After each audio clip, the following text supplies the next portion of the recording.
हमारी तरफ से नमस्कार। हाँ। जिस जगह को देखने के लिए बाबू, इसका नाम कहा जाता है सोन भंडार। हाँ।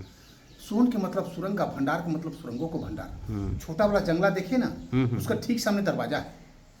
दीवार का वो साइड जो है 3 माइल तक लंबी टर्लिंग गुफा है। इसके भीतर में 500 शिष्यों, लामा साधु बनते के बैठने की जगह है। इसके भीतर जाने के लिए जहाँ ब्रह्मकुंड गर्म पानी है ना, बगल से सीढ़ी है। 565 सीढ़ी ऊपर जाएंगे तो एक सप्तपर्णी गुफा, पिपली गुफा है। उस गुफा से आने जाने का रास्ता है। भगवान बुद्ध के जब कुशीनगर में परिनिर्वाण हुए तो 3 महीना के बाद बौद्धों का प्रथम संगीति सभा सम्मेलन इसके भीतर में हुआ। इसके भीतर में 3 पुस्तक लिखा गया। सुत पिटक, विनय पिटक, अभिधम, जो बौद्धों का धार्मिक पुस्तक कहा जाता है, त्रिपिटक नामक बुक। 1934 का भूकंप में वो रास्ता ब्लॉक हो गया।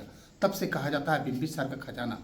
राजा बिंबिसार का बेटा राजा अजातशत्रु पैसे के लालच में अपना पिता को जेल में डाल के बहुत बेरहमी से मार डाला। तो उनका पत्नी का नाम था कौशल्या। अपने मन में ऐसा सोचा कि ऐसा बेटा जो है कि धन का लोभ में पिता को मार दिया, हो सकता है हमको भी मार देगा। तो यहाँ पर साधना तपस्या करते थे महाकाश्यप जी। महाकाश्यप भी लामा साधु थे। सारा धन संपत्ति जो गुस्से में आकर उसको दान में दे दिया। महात्मा को पैसे से लोभ नहीं होता है। उस महात्मा इस गुफे के अंदर में डाल करके एक मंत्र लिख दिए कि जो मंत्र पढ़ेगा वो खजाना पाएगा। अंग्रेज का सरकार आया, वो मंत्र को पढ़ना चाहा, पढ़ाई नहीं हुआ। तो सामने वाले जंगला से तोप लगा तोड़ना चाहा, टूटा नहीं, सिर्फ दाग होकर आ गया। अपने भारत को प्रथम वैज्ञानिक कलकत्ते को रहने वाले डॉक्टर जगदीश चंद्र बसु वो गर्म पानी के झरने को चेक कर बताया कि डायनामाइट लगाने से टूट जाएगा, कोई बड़ी बात नहीं है। इसी पहाड़ से गर्म पानी निकलता है। इस पहाड़ के भीतर में गंधक, लोहा, रेडियम है। हाँ, तोड़ेंगे, ज्वालामुखी फटेगा, बहुत क्षति होगा। हो सकता है 50 कोस दूरी तक जो है रेजिया नष्ट हो जाएगा। तो इसके खोलने के लिए गुनाह है। कहा जाता है पढ़ने से खुल जाएगा।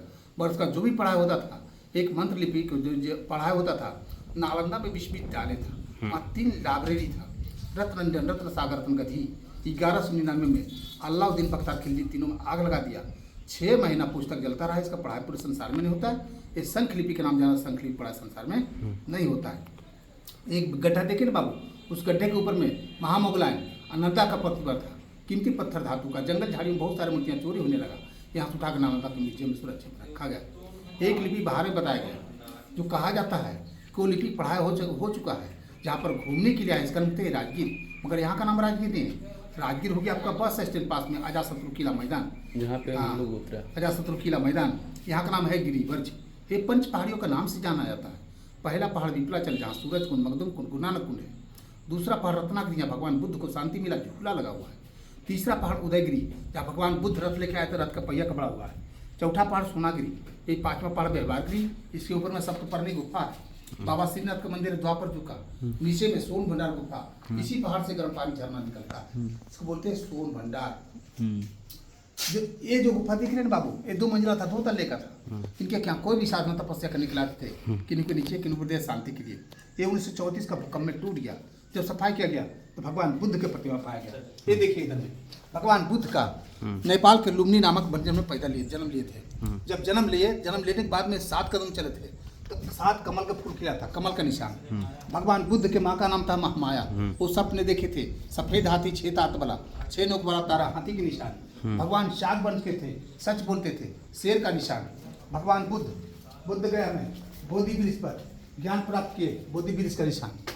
यहाँ का नाम गिरिवर्ज। गिरी का मतलब पर्वत, वर्ज का मतलब वासी।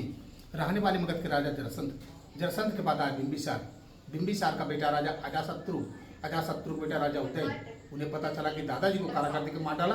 यहाँ छोड़ के पटना पाटन चल गया, यहाँ खा ले। नमस्कार बाबू, धन्यवाद, थैंक यू।